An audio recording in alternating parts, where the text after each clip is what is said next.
Un saludo cordial, compañeros. Bueno, en este tema, o la unidad uno de cálculo vectorial, nos toca hablar sobre vectores. Bueno, en la primera diapositiva tenemos los vectores. Dice que los vectores son magnitudes representadas por un segmento dirigido o flecha. Se caracterizan por poseer una longitud, la que es representada por un valor numérico al que llamaremos módulo, una dirección que es la recta a la que pertenece y un sentido. La recta posee dos sentidos generalmente. Estos se indican mediante signos positivo para un lado y negativo para el otro. Los vectores pueden situarse en el plano, o sea, dos dimensiones, en el espacio de tres hasta infinitas dimensiones. En física, un vector es un concepto matemático que se utiliza para describir magnitudes tales como velocidades, aceleraciones o fuerzas, en las cuales es importante considerar no solo el valor, sino también la dirección y el sentido. ¿Qué es un campo? Se denomina campo en general a toda magnitud física cuyo valor depende del punto, del plano o del espacio y del instante que se considere. Si la magnitud definida así en un punto del espacio es escalar, el campo es escalar. Si fuera vectorial, sería un campo vectorial.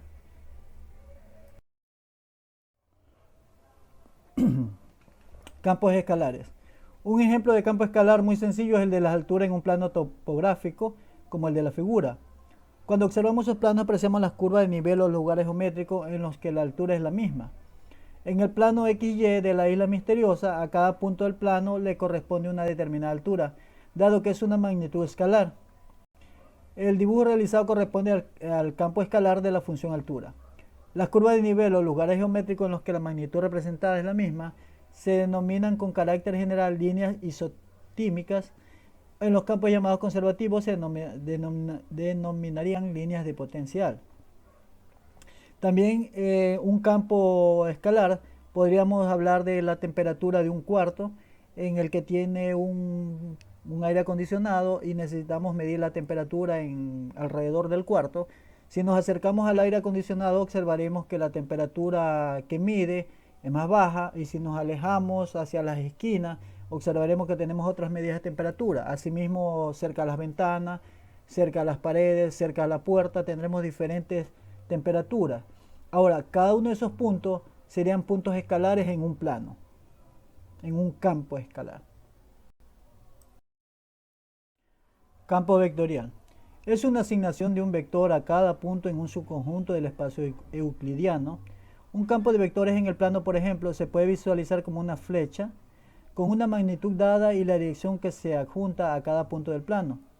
Los campos vectoriales se utilizan a menudo para modelar, por ejemplo, la velocidad y la dirección de un fluido en movimiento a través del espacio, o la fuerza y la dirección de algunas fuerzas, como la magnética o gravitatoria, la fuerza a medida que cambia de punto a punto.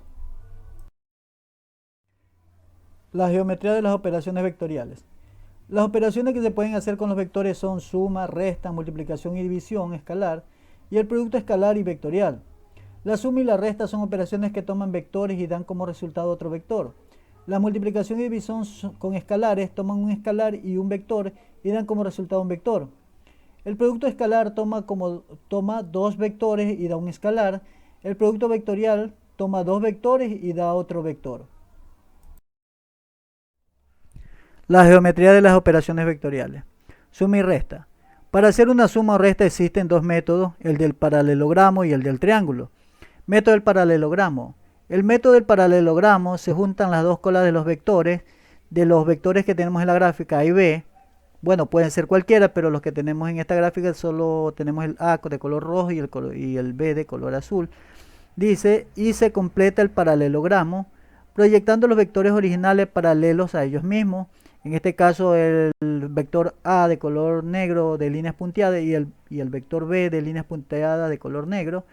Después forma un nuevo vector de donde se juntan las colas de los vectores originales hasta donde se juntan las cabezas de sus proyecciones. Usando la imagen vemos que los vectores para sumar con el A rojo y el B azul, así que se juntan sus colas y se proyectan paralelamente para formar los otros dos vectores negros con líneas punteadas. Se hace el nuevo vector resultante C de las colas de los vectores originales a las cabezas de las proyecciones. La geometría de las operaciones vectoriales, método del triángulo. El otro método es el del triángulo. Este es el método que generalmente es más usual, ya que la mayoría de las veces es más rápido y fácil de ver qué está pasando, y cuando se suman más de dos vectores a la vez es más eficiente. Para hacerlo de este modo se toma cualquiera de los dos vectores y, y la cola del segundo vector se acomoda en la cabeza del primer vector. No importa el orden, ya que se dan el mismo resultado. Nosotros podemos ordenar de A, tomar como A el primer vector y B el segundo vector. La resultante va a ser exactamente la misma. Como lo podemos ver, estamos tomando en la primera figura, estamos tomando A y luego B. En la siguiente figura tenemos B y luego A, y la resultante va a ser exactamente la misma.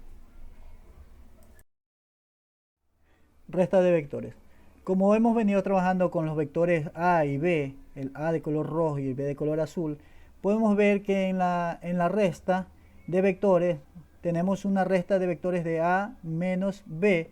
Lo que hacemos es que el vector B ha cambiado de sentido. Donde estaba inicialmente su cola, está ahora su cabeza, y es lo que tenemos graficado en la primera figura, donde está el método del paralelogramo.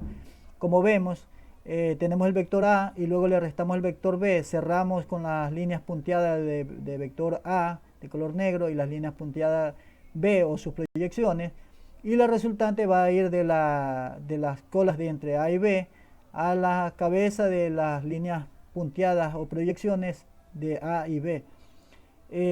Y luego tenemos el otro método, el del triángulo. Tenemos menos B, como lo tenemos graficado en la figura del medio, tenemos menos B más A, y vamos a observar que la resultante es exactamente la misma. Tenemos también el otro gráfico donde tenemos A menos B, y la resultante va a ser exactamente la misma, con la misma inclinación y todo. Operaciones con vectores, suma y resta. Para hacer una suma vectorial, ya con números simplemente se suman las componentes en X, Y y Z.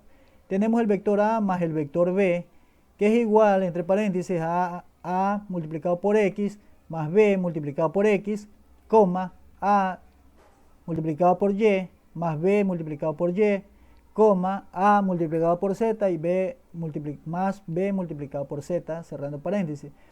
Esto implica que el vector A más el vector B es igual a AX más BX, AY más BY, AZ más BZ. De igual manera, una resta, lo que se hace es lo siguiente: tenemos el vector A menos el vector B. Esto nos quedaría entre paréntesis AX menos BX, AY menos BY, AZ menos BZ. El vector A menos el vector B nos quedará igual a AX menos BX, AY menos BY, AZ menos BZ. Y tenemos un ejemplo. Dice, supongamos que tengamos dos vectores A y B. Tenemos el vector A, que es igual a 4i más 3j. A implica que 4i más 3j, y B, que es 6i más menos 2j. Y esto implica que es 6i menos 2j. A más B nos va a quedar igual, entre paréntesis, 4 más 6, 3 más, cierro paréntesis, menos 2, cierro paréntesis, es igual a 10,1. A más B es igual a 4 más 6, 3 más menos 2, y esto nos queda 10,1.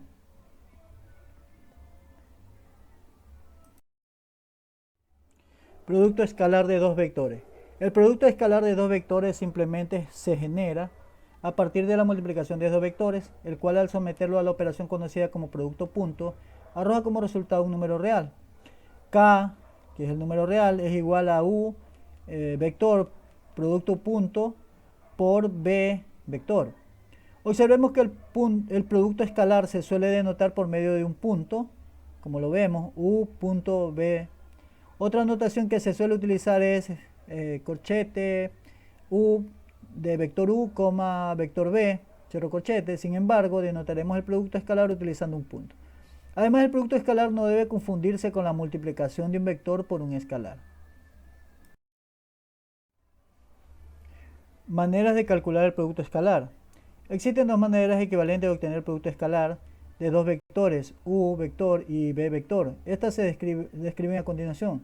Si conocemos el módulo de ambos vectores y el ángulo alfa que forman entre ellos, entonces el producto escalar se obtiene mediante vector u punto vector b, que es igual al módulo del vector u por el módulo del vector b por el coseno del ángulo entre ellos. Si conocemos los componentes de los vectores u, que es igual a u1, u2 y b igual a b1, b2, entonces el producto escalar está dado por u vector punto b vector, que es igual a u1 b1 más u2 b2. Ejemplos. Consideremos los vectores u igual a 3,0 y b igual a 5,5. Asimismo, el ángulo entre los dos vectores, que es igual a alfa, equivalente a 45 grados. Para calcular el producto escalar, primero debemos encontrar el módulo de u y de b. Entonces, primero obtenemos el módulo del vector u, que es igual a la raíz cuadrada de la componente en x, que en este caso es 3 al cuadrado, más la componente en y al cuadrado, que sería 0. Esto nos da un valor de 3. Luego obtenemos el módulo del vector b, que es igual a la raíz cuadrada de la componente en x, que es igual a 5 elevado al cuadrado, más la componente en y elevado al cuadrado. Esto nos da raíz de 50, que es igual a 5 raíz de 2. De este modo, el producto escalar está dado por u vector u punto vector b es igual a 3 por 5 raíz de 2 por el coseno del ángulo entre ellos, entre los dos vectores, que era 45 grados, y esto nos da igual a un valor de 15 raíz de 2 por raíz de 2 sobre 2, que es igual a 15. Ahora, el otro método, o repetiremos el ejemplo del anterior con u, que es 3,0, y b, que es igual a 5,5. Sin embargo, ahora vamos a utilizar otro método, otra fórmula. Y tenemos que vector u punto vector b es igual a 3 o x por 5. X. O sea, estamos hablando de la componente en x del vector u y la componente en x del vector b, más la componente en y del vector u, más la componente en y del vector b. Y esto nos va a dar igual a 15. Notemos que el resultado fue el mismo sin importar la fórmula que utilizamos. Producto cruz de vectores. El producto vectorial de u por b de dos vectores es otro vector cuya dirección es perpendicular a los dos vectores y su sentido sería, y le hace una analogía, pues dice sería igual al avance de un sacacorchos al girar de u a b. Su módulo es igual a u módulo de u por b es igual a u módulo de u por el módulo de b por el seno del ángulo. El producto vectorial se puede expresar mediante la siguiente determinante. Como lo pueden ver, está graficada, donde en primera línea se escriben, como es una componente de u por b, en primera línea se ubican los componentes de u, y en segunda línea se ubican los componentes de b. Y están armadas las determinantes, como lo vemos. Y finalmente quedan valores de i, de j y de k. Calcular el producto vectorial de los vectores u, que tiene sus componentes 1, 2, 3, y b, que sus componentes son menos 1, 1, 2. Tenemos la determinante, o cómo se debe arreglar la determinante. Tenemos una determinante de u por b, y tenemos en primera línea las componentes u1, u2, u3, y en segunda línea las componentes de b, b1, b2, b3. Vemos que en la primera columna es para I, la segunda columna para J y la tercera columna para K. ¿Cómo se arreglan las determinantes? Lo podemos ver cuando queremos, vamos a encontrar I. Simplemente es como que tapamos la columna de I y dejamos las otras columnas. Bueno, así mismo con J y así mismo con K. El orden, o cuál es su signo, pues la primera es positiva, que es para I, la segunda es negativa para J y positiva nuevamente para K. Esa es la forma matemática de resolver. Ahora, hemos puesto, o en esta fórmula vamos a sustituir ya con este caso con los números. Y tenemos que U por B es igual a 1, 2 y 3. Y en la segunda columna menos 1, perdón, en la segunda fila menos 1, 1 y 2. Esto nos queda igual a I, que tenemos a los valores 2, 3, 1 y 2. Luego tenemos menos la determinante 1, 3, menos 1, 2 para J, más 1, 2, menos 1 y 1 para K. Que realmente es una determinante de 2 por 2. Ahora, finalmente nos vamos a dar cuenta que U por B queda igual a I menos 5J más 3K. Ahora, ¿de dónde salen estos valores? Pues podemos resolverlo de la siguiente manera. En I decimos 2 por 2 menos 3 por 1. Eso nos va a quedar un valor de 1. O sea, 1i menos, ahora tenemos 2 por 1, las diagonales, 2 por 1, menos 3 por 1, por menos que tiene, ¿verdad? Y menos el signo que está anticipado, entonces nos queda menos 5j. Ahora tenemos la determinante para acá, o el valor para acá, tenemos más 1 por 1, la diagonal, 1 por 1, 1, 2 por 1, 2 por menos 1, menos 2, por el signo menos que tiene, se hace positivo y nos queda más 3, o sea, nos queda más 3K. Finalmente observamos que tenemos 1 y menos 5J más 3K. Y esa es la resultante.